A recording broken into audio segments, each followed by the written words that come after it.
This week on the podcast, we have Jenny Adams joining us. Jenny is a somatic coach from the UK. She is trained in embodiment, Pilates, meditation, life coaching, and currently taking trauma therapy training with Gabor Mate. She comes to this work after spending a lot of her 20s dependent on a wheelchair due to ME and chronic fatigue syndrome. She now helps people who have chronic illnesses to recover, as well as teaching people about their nervous system so that they can prevent getting sick in the first place. This conversation is so deeply rich with so many amazing ahas that really will help us connect to this idea of illness and how it lands in the body and how we do have the potential to heal from it. Some things that Jenny talks about that really landed with me was looking at illness as a whole versus looking at the individual symptoms and trying to treat them as independents versus seeing how they're all playing together into this matrix that is our health and wellness. She also touches on how trauma and constantly being a go-getter and constantly being in this state of pushing herself and not resting and not nourishing her body helped to deepen her illnesses that led her to that breaking point when she was forced to look at changing her life so that she could heal, that she could get better. So today, I hope you walk away feeling inspired about your health and wellness and find new tools to come into healing. Welcome back. I am so excited that you have joined me again in the Aligned Womb, Aligned You podcast. I'm Kate Nagai, and I am your host and womb guide on this journey. I'm here to help you to lean into the language of your menstrual cycle so that you can align yourself and awaken and activate to your womb wisdom to live the most inspired life. I am so excited to jump into this episode and to dive into today's topic. So let's get started. Jenny, I am so excited for our conversation today for so many reasons. One, I think your story is really interesting and fascinating, and it's really a powerful one for women to hear, but then also what you've done with that and how you are out there helping women with your story. So maybe to get started, can we dive into a little bit about who Jenny is and what brought you to this place? Yeah. Oh my God, that's such a huge question. So I guess the key thing to know, the headline of me is I spent a lot of my 20s in a wheelchair because I was so debilitated from ME, chronic fatigue. I'm 33 now and I'm living. I met you in Miami. I've probably here. I'm British, so I went all the way from the UK over to Miami on one of these fuck it, I need to be there sort of trips, which a few years ago, I couldn't even get through an airport on my own. Just the idea of traveling, there were so many I can'ts. And I spent 2 days driving from Miami down to the Florida Keys, and I just was spent the whole time in tears, I'm here, I cannot believe that I've done this.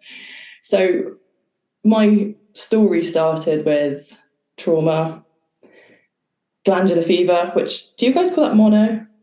Yes, we call it mono. Yeah, Epstein-Barr virus, in my teens, abusive relationships. So I've been through quite a lot, and I developed all of these sorts of protective personality types, as I call them now, which I see in my clients, for being a people pleaser, ignoring my body, not listening for years, always being an achiever, being a perfectionist, trying to be the good girl. And I pushed and I pushed and I pushed. And I remember, I think it was 2014 or 15, I just had a very minor car accident that most people would probably just walk away from easily.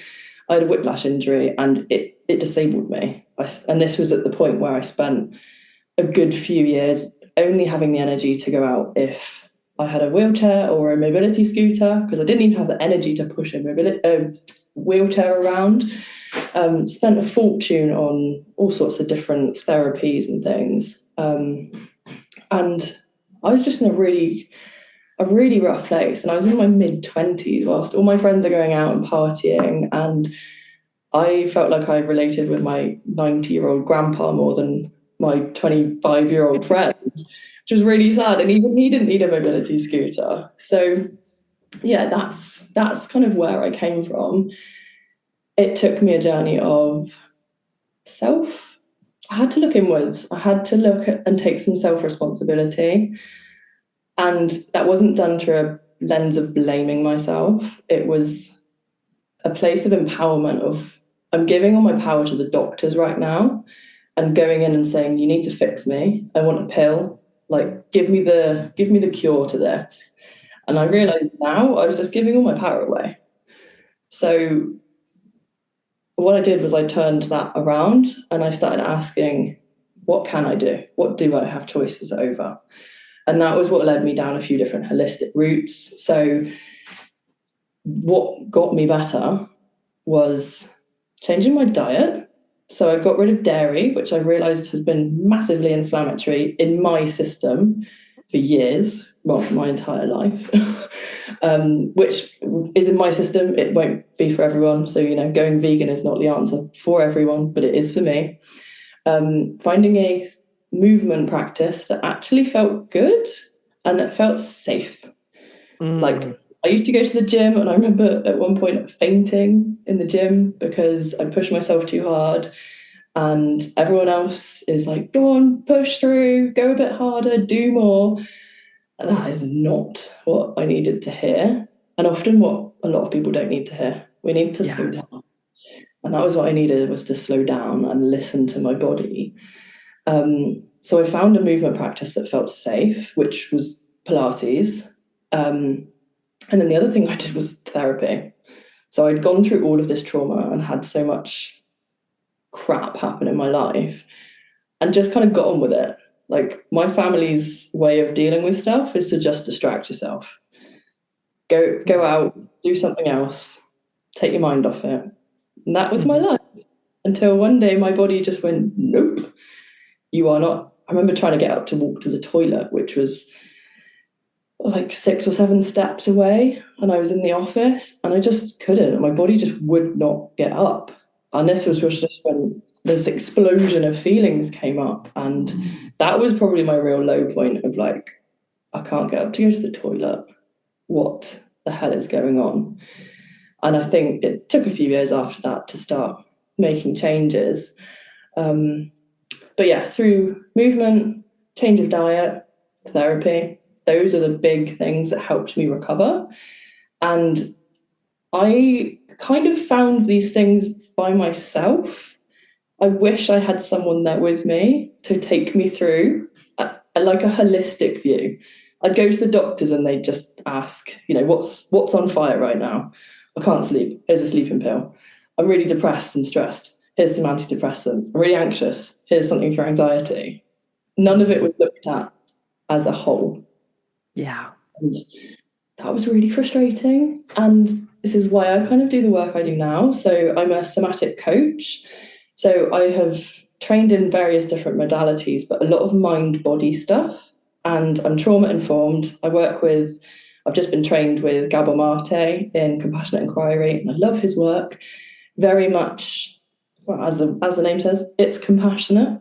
Yes. So there's no blaming your parents for stuff. There's no, you are just a weak person, you need to try a bit harder. There's none of that. There's a reason that we are the way we are. And when we can hold compassion for ourselves, for other people, that's when we really see change. And I think, I don't know if you know anything about the vagus nerve. Yes. Yeah, I'm sure you talk about this. So I don't know if you know this or your listeners know this, but between the vagus nerve, which starts in our brain and it innervates down through a lot of our organs, there's a 20% channel that goes from our brain to our body, and there's an 80% channel that goes from our body to our brain. And I like this, you may know this, but I think more people need to know this because we spend so much time up in our head and really we're just focusing on that 20% channel. And if you look at, a motorway, a highway, if you've got 20% of the traffic going one way and 80% of the other, like which side of the road do you want to be on? Yeah. Well, So and with that 80/20, one thing that like blows my mind with it, or not blows my mind, but something that it's like where I feel, maybe it's because I feel like I struggle with it or struggle believing in it, but I often find that so many of our emotions, so many of the things that we're feeling, that is our body's way of wanting to express out, right? Like when we have this felt sense or a held emotion or a held memory, our body wants to move it, but our brain is really either wanting to fast track it or to pretend like it didn't even happen. So a lot of times when I'm working with women, it's like we have to get back to, we don't have to get back to the story, but we have to get to a place where it's safe in our body for our body to move, to express, to release the emotion. And I think sometimes it's really hard for us to conceptualize this idea that our stories, that our feelings are actually stored in our body, right? And I think it's so amazing when we learned this about the 80/20 rule, that it was like, oh, okay, that's why I get so angry when I'm in certain yoga poses and I'm being forced to open my hips and I don't want to open my hips because I'm storing something there. I know, and when it comes up, like when I go and see my massage therapist, like it's often at the back of my neck, the sort of where my brainstem is, Mhm. but she'll be massaging around that, and I just feel like crying. And I know the stuff I know, and I still get caught out and thinking, what's going on? Like she's just massaging me, and I want to cry. Yeah. What? And Yeah. I've been in this place before where, you know, you have these weird sensations happen in your body and you're like, I'm in the middle of a yoga class. I can't just stop crying or stop shouting. Yeah. But I think this is where we send a little bit of attention there and our body's like, you're listening. And then Yeah. we're like, no, I don't want to hear it. Yeah. So we find those safe places where it is okay to actually go to those emotions, because if we, and this is what I see doing the work I do with people who have chronic illnesses, is they've systemically ignored that for a long time. And I used to do the same as well, because we've never had a safe place to have our feelings met. Often as children, we have been told to just get on with it, suck it up, don't cry. We've not had that space held for our emotions, so we learn to internalize them. And when we do that, it becomes very scary. Yeah. And if we don't listen, and we don't listen, and we don't listen for years and years, it turns into something like chronic illness, long COVID, ME, chronic fatigue, fibromyalgia, all the different types of autoimmune condition, because it's our body saying, I've been trying to tell you something for years, and you've ignored me and ignored me. So here's some chronic pain that you can't ignore. Mhm. And it's really sad that I've been there. I see this in people all the time, but because we have also, I don't want to say we've caused this, because it sounds like I'm blaming. We haven't. Circumstances have led to these sorts of consequences, but it also means that we have the power to do something about it. Mhm.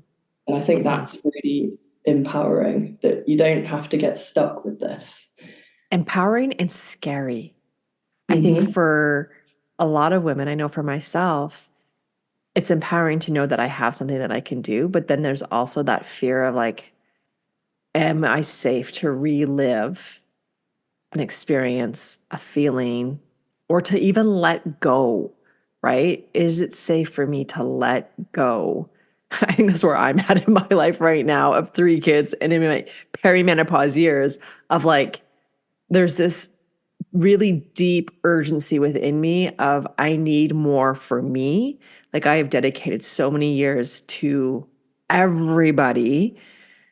And there's this real deep inner calling of like, I need to reclaim me, but then also a big fear of trusting and letting go. And, you know, I've held all the balls, and now what happens if I let go of the balls and they don't take care of the balls and the balls drop it? So then I put myself in my own chronic stress state and then I'm not taking care of myself and I'm not doing things that bring me pleasure. So it can be scary when we question safety in the system.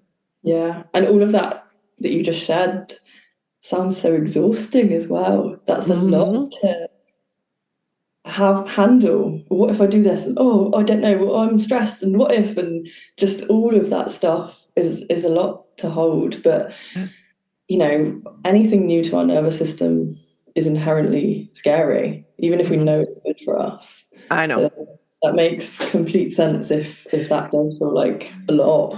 It can feel like a big jump for a lot of us to be like, you know what, I am going, and I'm sure it was for you as well. Like, I am going to do the thing because I'm going to trust that it's going to impact some way, somehow.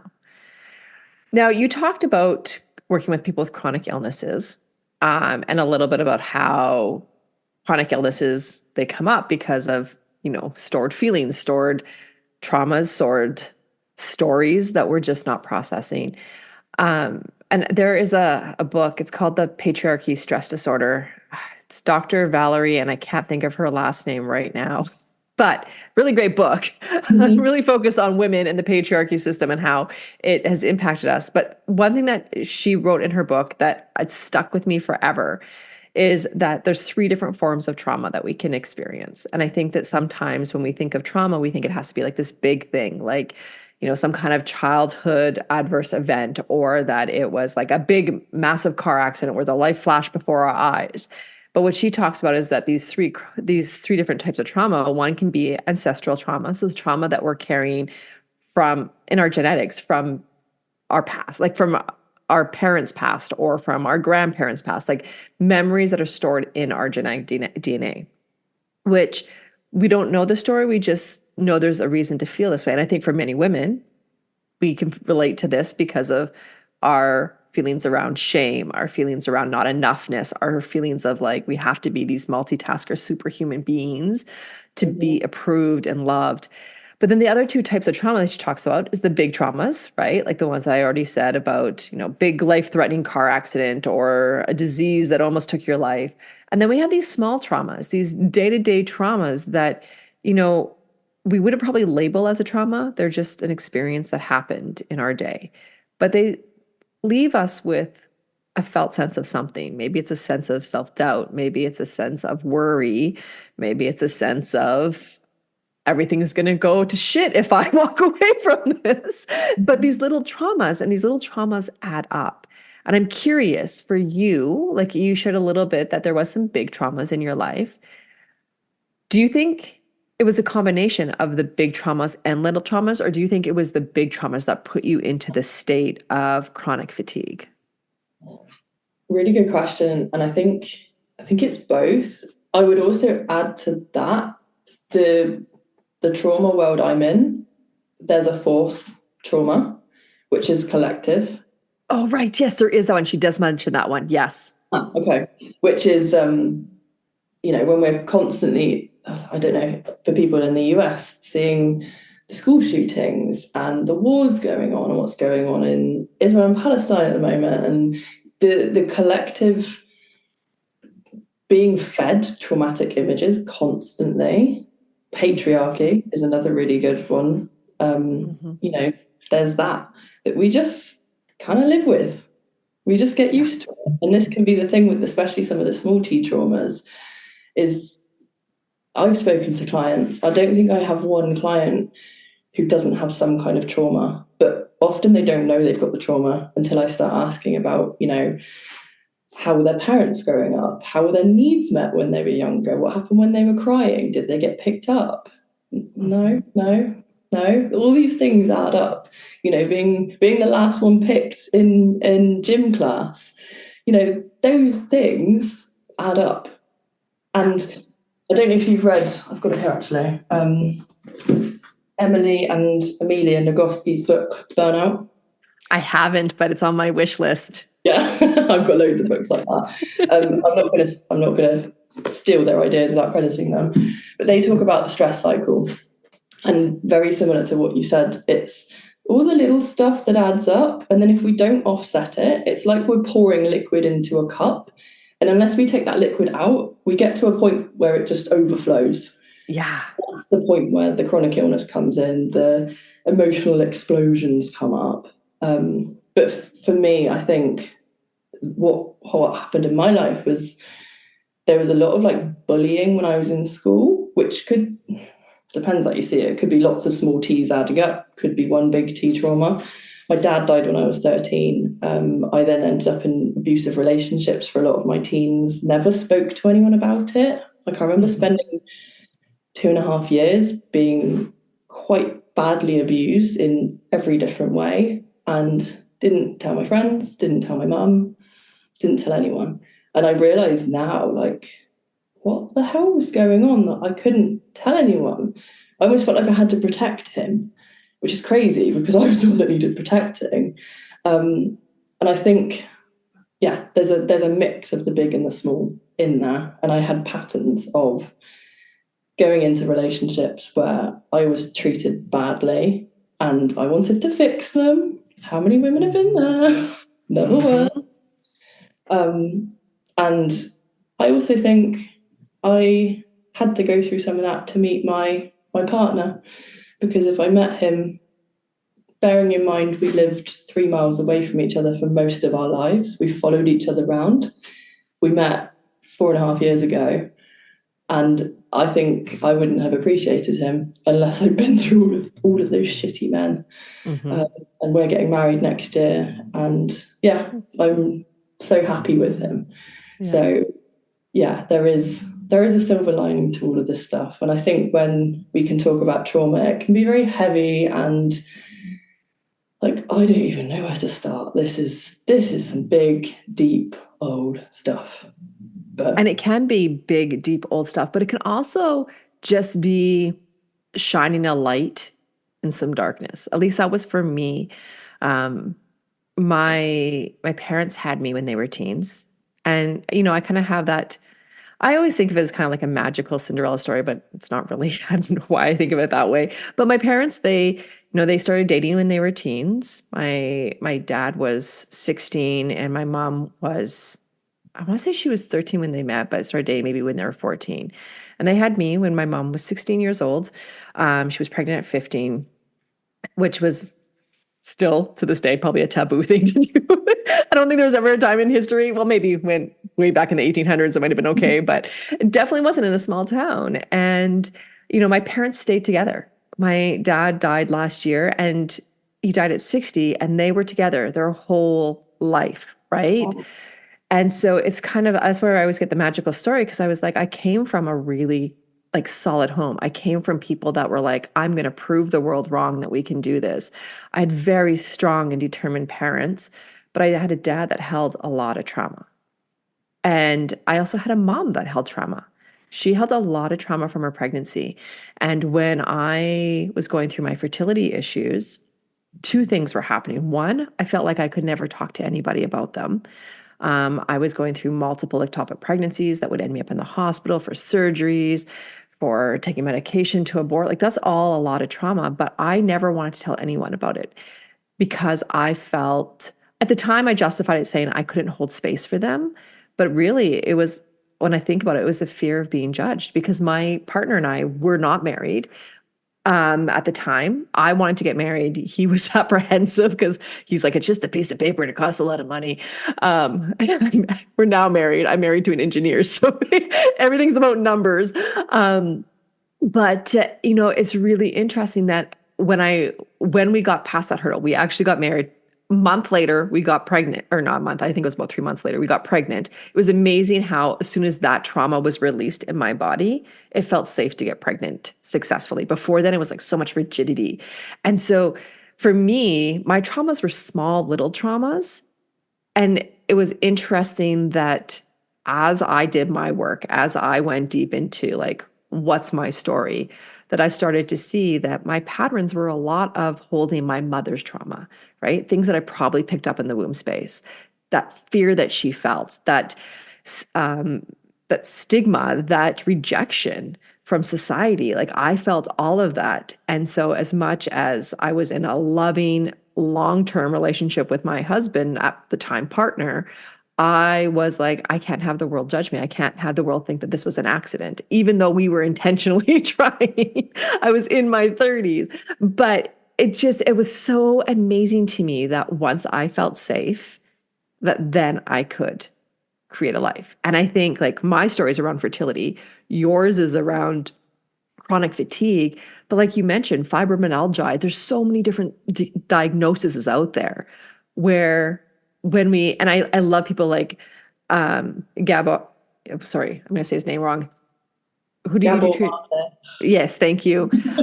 My brain is like, oh, I can see it in my head. I can see his books, but then also Bruce Lipton, right? All these great people that are also in the science world, but that are bringing awareness to this idea of that feelings and experiences impact our health and well-being. Mhm. And I just think it's so powerful for women that are listening to this right now, because I think in some ways, well, I don't want to say it's a gender thing. I think a lot of people face a lot of different health conditions, but for women, I think we carry a lot of the stored trauma, whether it be from our mothers or whether it be from our own stories or our own worries.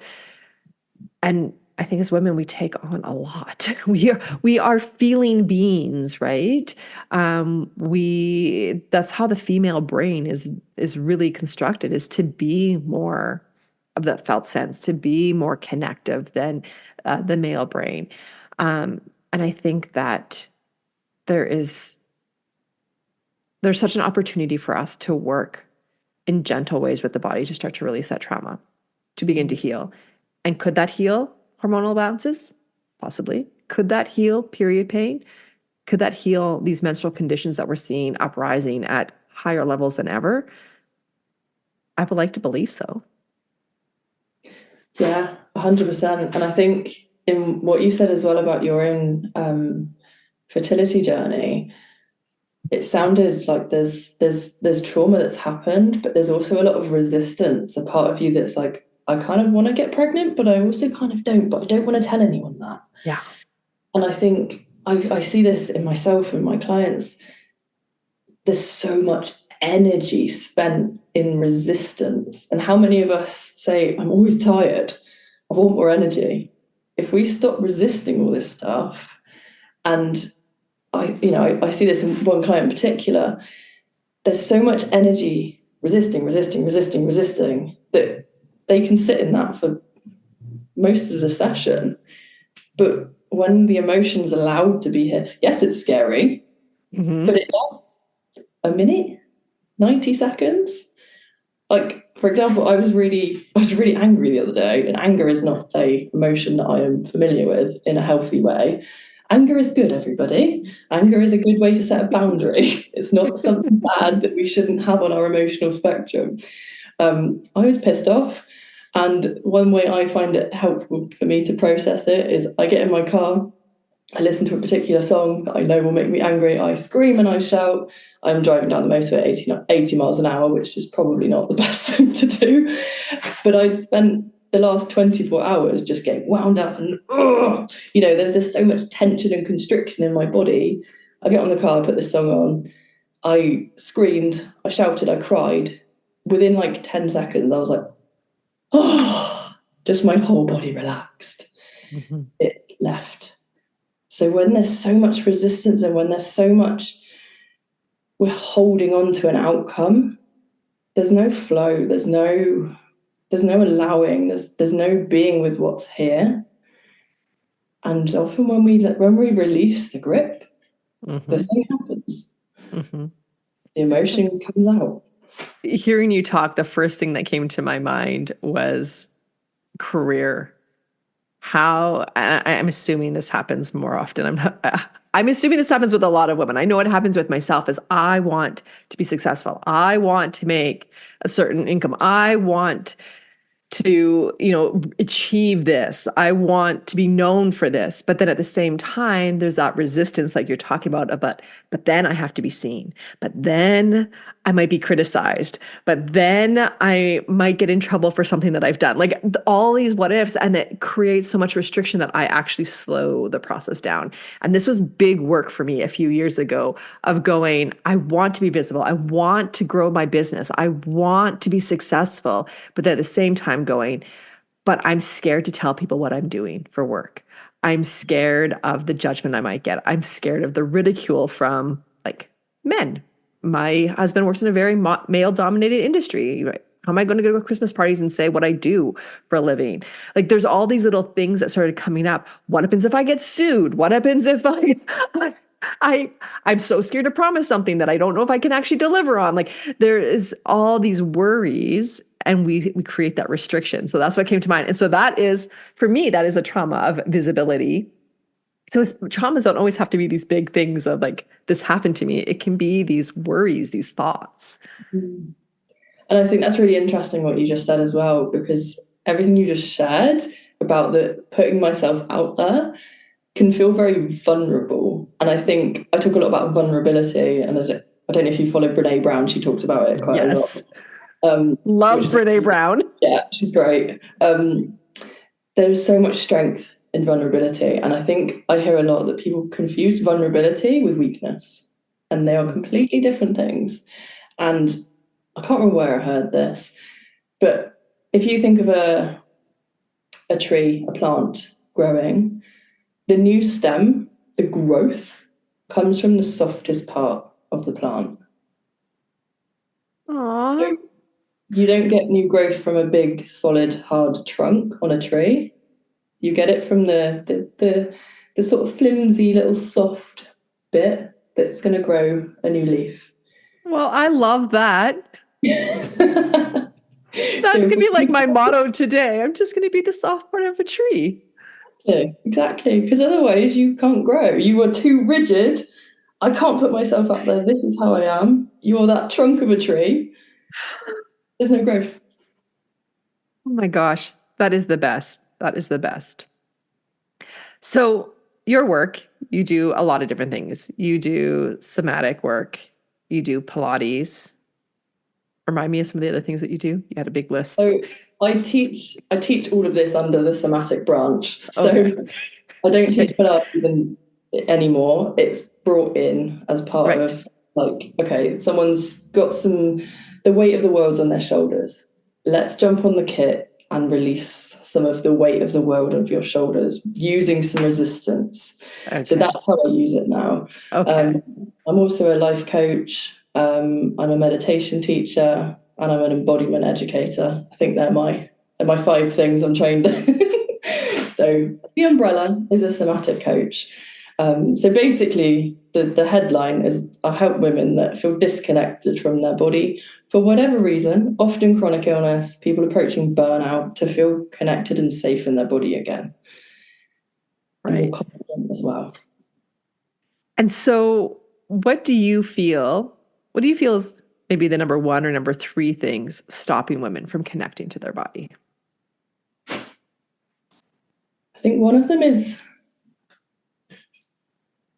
an inherent cultural, we're not allowed.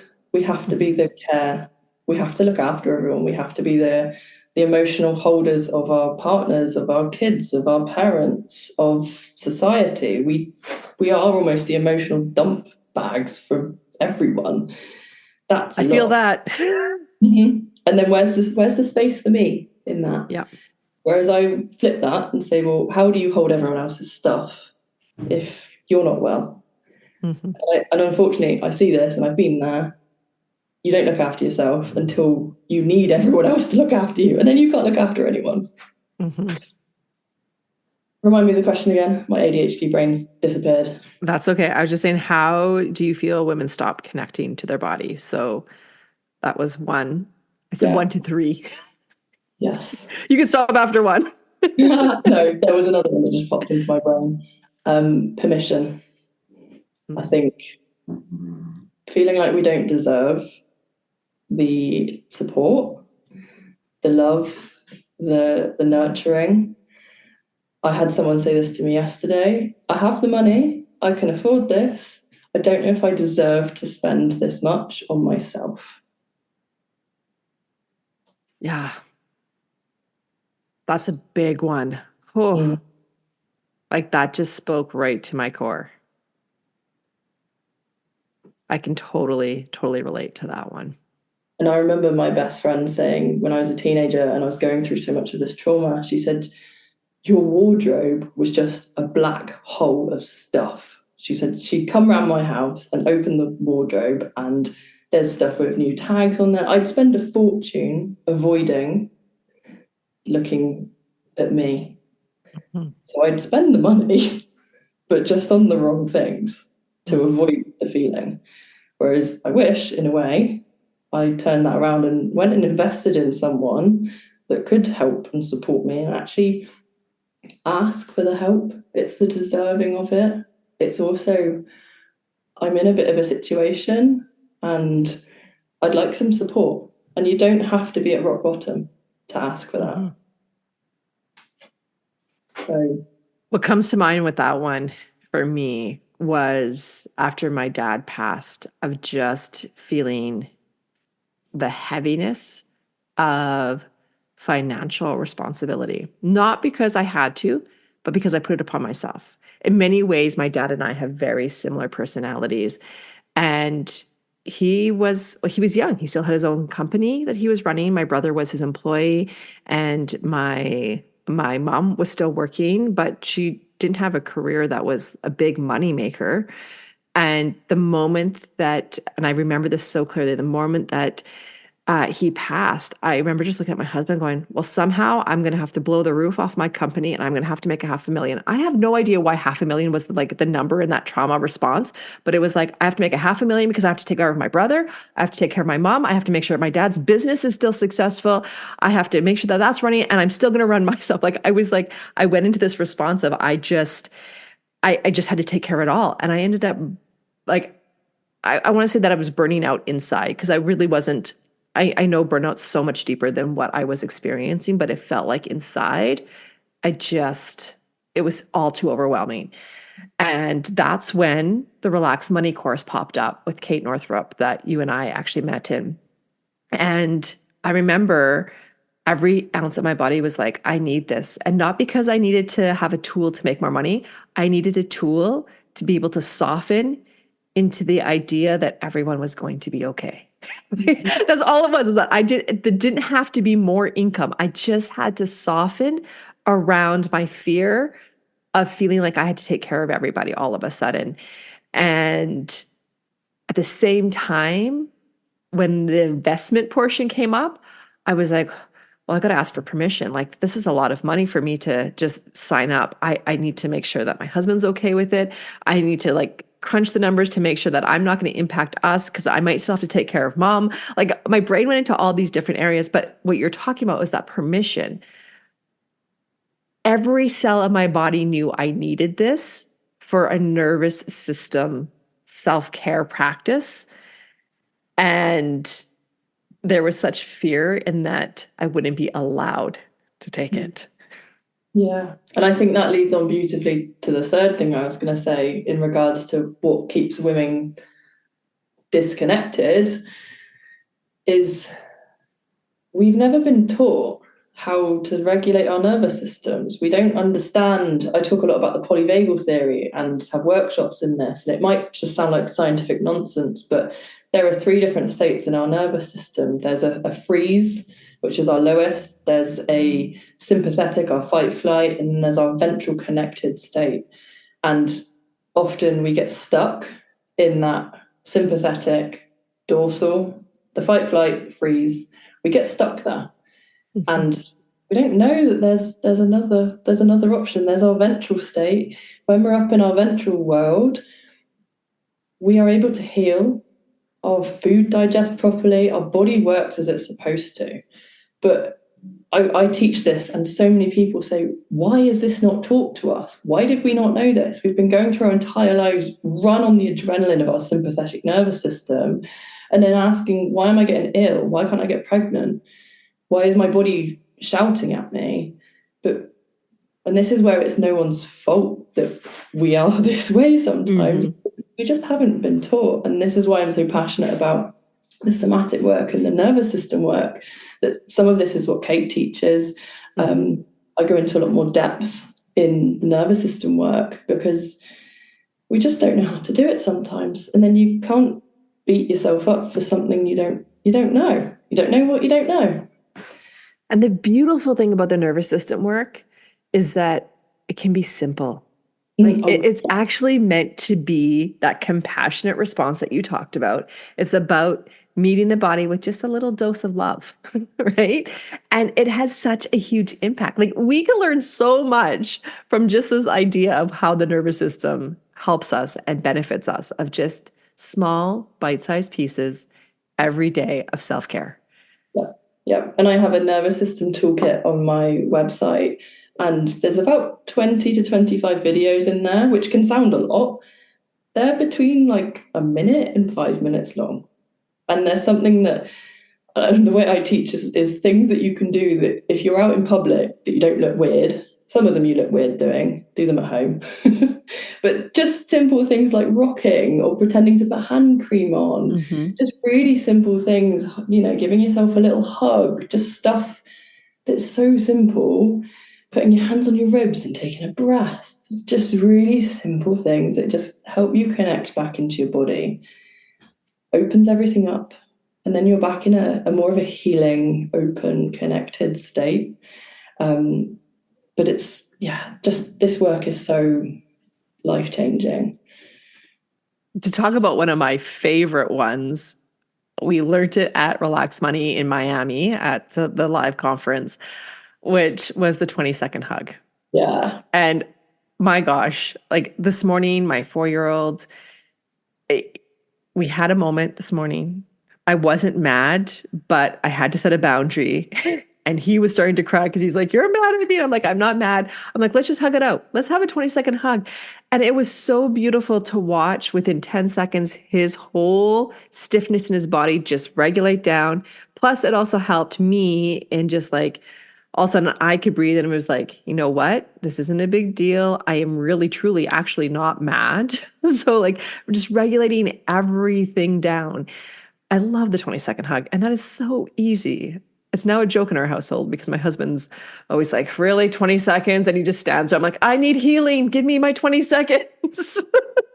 And that co-regulation that you said you have with your son is so key as well, because at that age, I think it's up until you're about 7 or 8, you aren't able to regulate your own nervous system, which is why kids have like meltdowns and things, because they're looking for a safe adult to say it's okay. Yeah. If I'm mad, it's not because of you, because children are inherently narcissistic, and not in the horrible way, but the world revolves around them.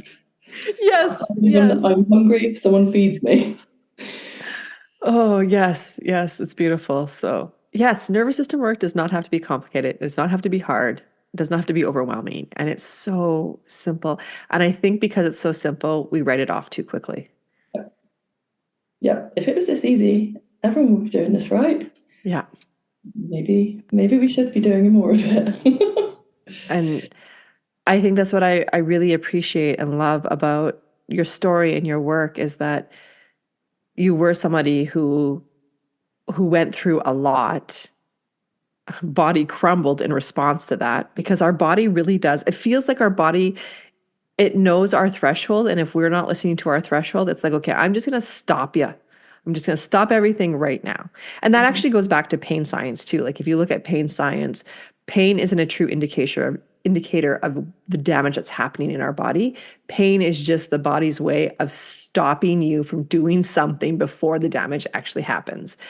And so you look at like menstrual pain, menstrual cramps.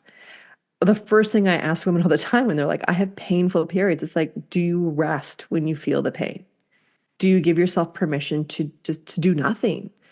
And that includes mentally as well. Like, I don't mean having your laptop on your bed with you while you lay in bed. Like, are you giving your brain permission to relax as well? Yeah. And I think so many women come to me always asking like, what's the secret sauce to healing my hormonal imbalance? And it's always comes back to like rest and tuning inwards. Like I really do think that hormone balance can be as simple as listening to your body, slowing down when needed, and responding to the traumas like you talk about with your somatic work. How can we respond to the feelings? How can we respond to the situations and create safety in our body and safety in the experience, even if the experience is still unsafe? Yes, and it's holding space for both. And I had a session with a client this afternoon who's just left completely mind blown, because there was a sense of safety here, but there was also a sense of not being safe. And it's being able to hold both. Mm-hmm. And this is where we can't always just chuck a nervous system tool.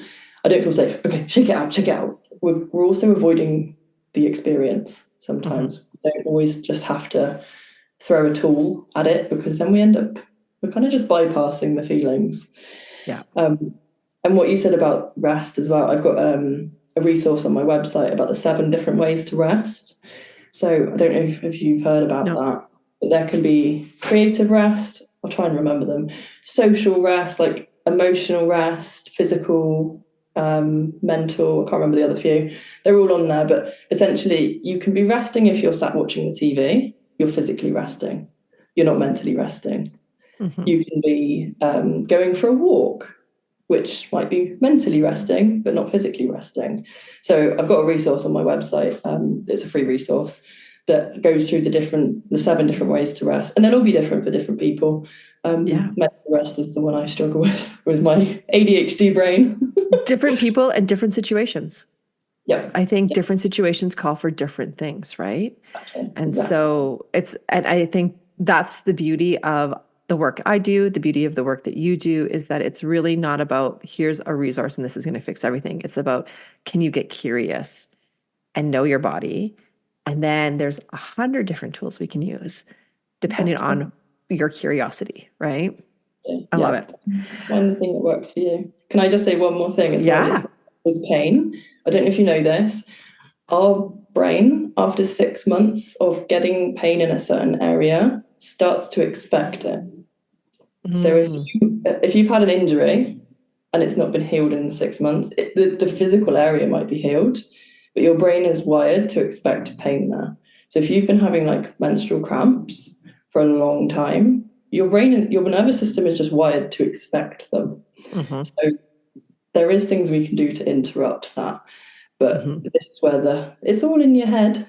It's not, but pain is processed in our brain, and that wiring can just be a little bit off sometimes.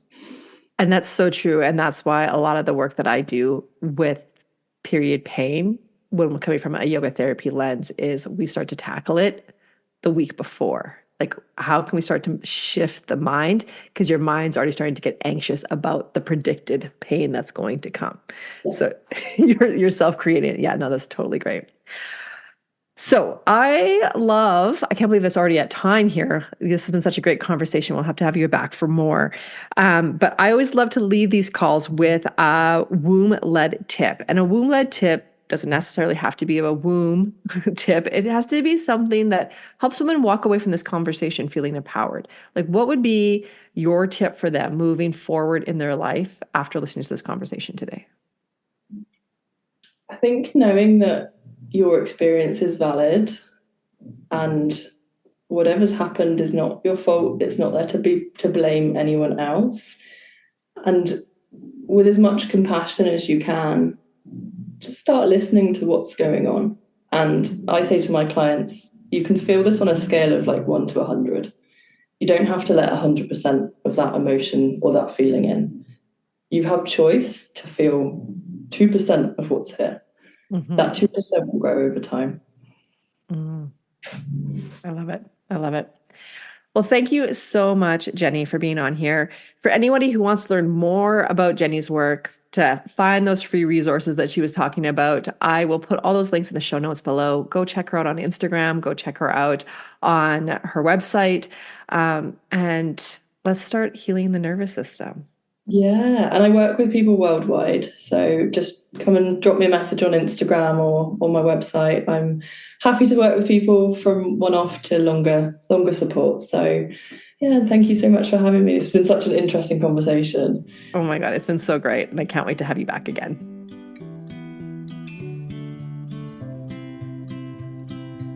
Are you excited about aligning to your cycle?